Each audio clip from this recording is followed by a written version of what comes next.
forts, and when we try to look at those beautiful dilapidated kingdoms, what kind of a life those kings might have led, we see that mightiness, that great things what they were doing centuries before.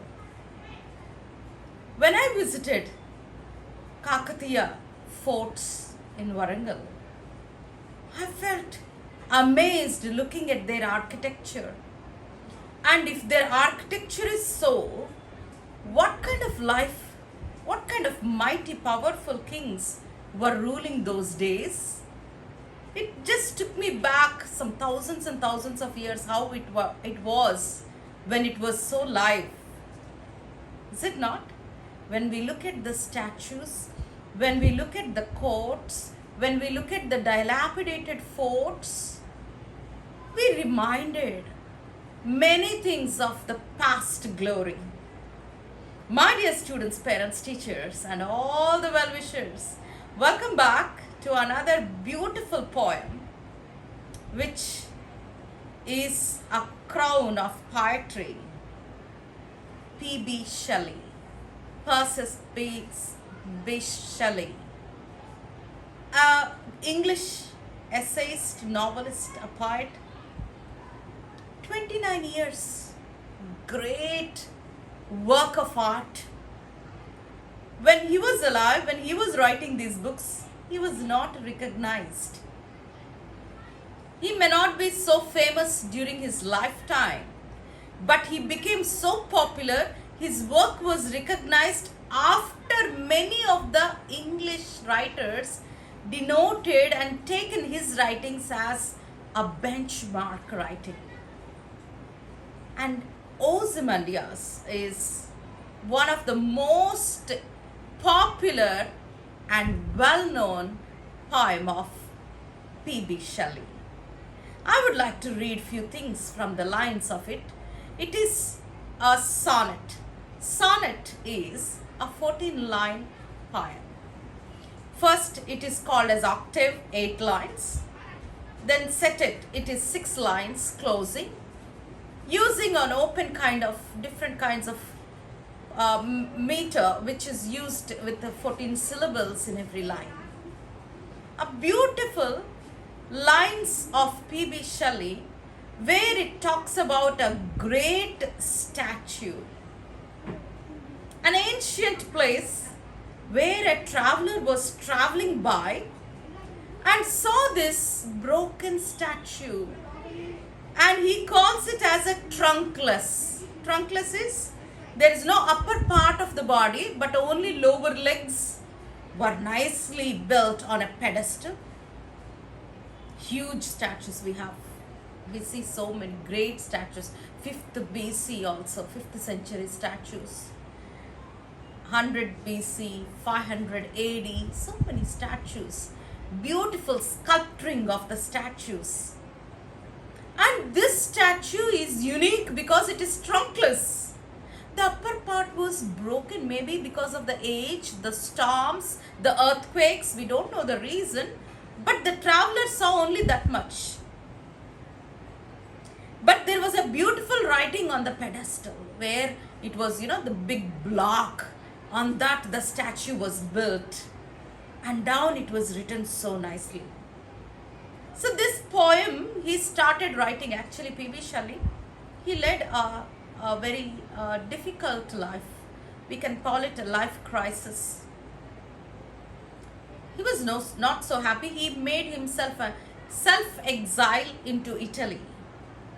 And then after going into Italy in the boat crash, he died at 29 years. Very early age. But his writings is even today the great writings in English. I would like to read those beautiful lines of Ozymandias, a beautiful poem. And if you can have the time, kindly look at the picture, how it is portrayed. And P.B. Shelley picture also looks very young and nice. Try to look at that also. Ozymandias, the poem line starts like this.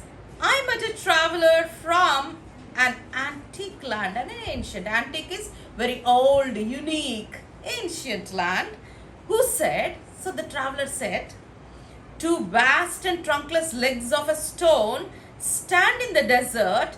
Near them on the sand, half sunk, a shattered visage lies, whose frown, see, it continues the lines, that's why it's a sonnet, a 14 line.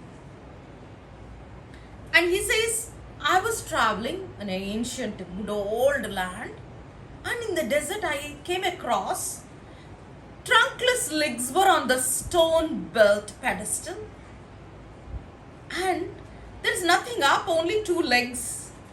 But beside it, half sunk in the sand, it's a desert area.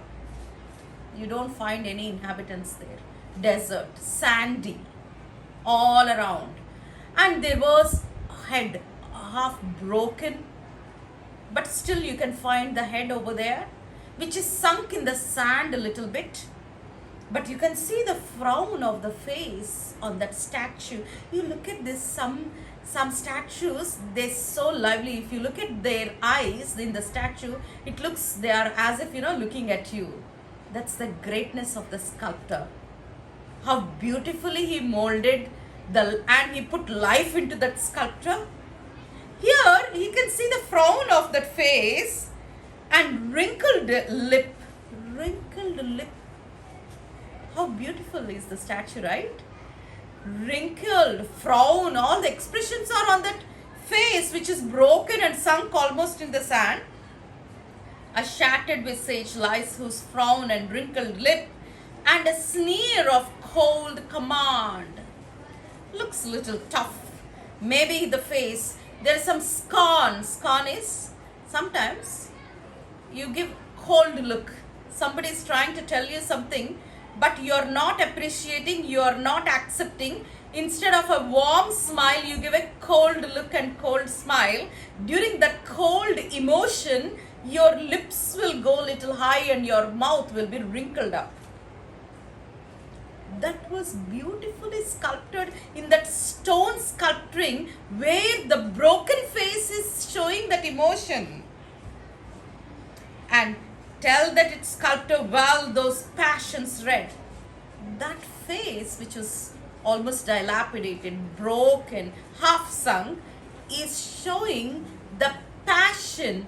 What kind of a king is he? The sculptor understood and put that emotions very well in that stone sculpturing, which yet survive, stamped on these lifeless things, the hand that mocked them and the heart that fed. So lively these emotions were shown in the facial expressions.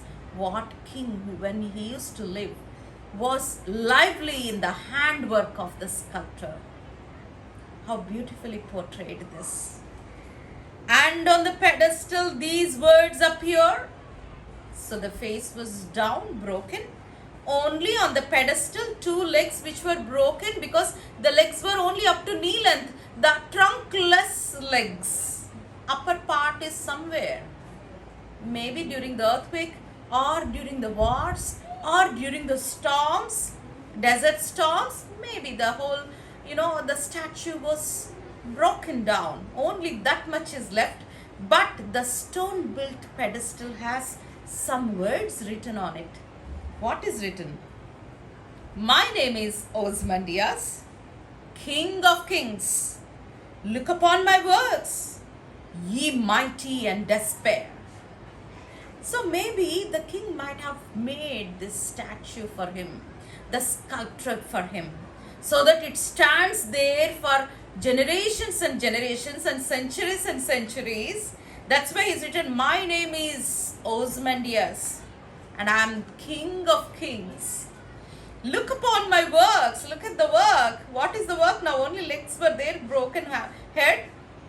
That's why he written mighty and despair. Look at the writings of P.B. Shelley. Mighty and despair, both contradictory words. Despair is hopelessness. There is no hope at all. Mighty, very powerful. Nothing beside remains, nothing else remains, nothing remains over there. Only maybe the sculpture which is broken down over there, the statue. Round the decay of the colossal wreck. Round the decay of the colossal wreck. It's a huge, immense work but broken down.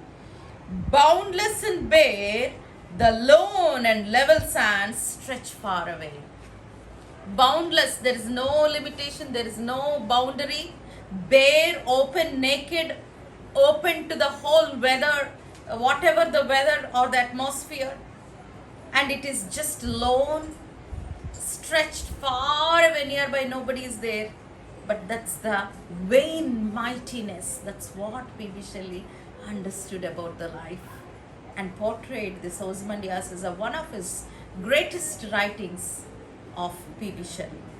I just want to share this beautiful poem with you so that you can read, enjoy, and understand this young, talented writer, but only lived for 29 years on this planet Earth.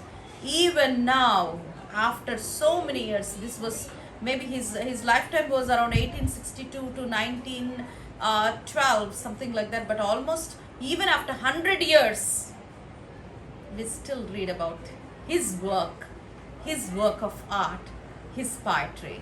Read, enjoy, have a nice day.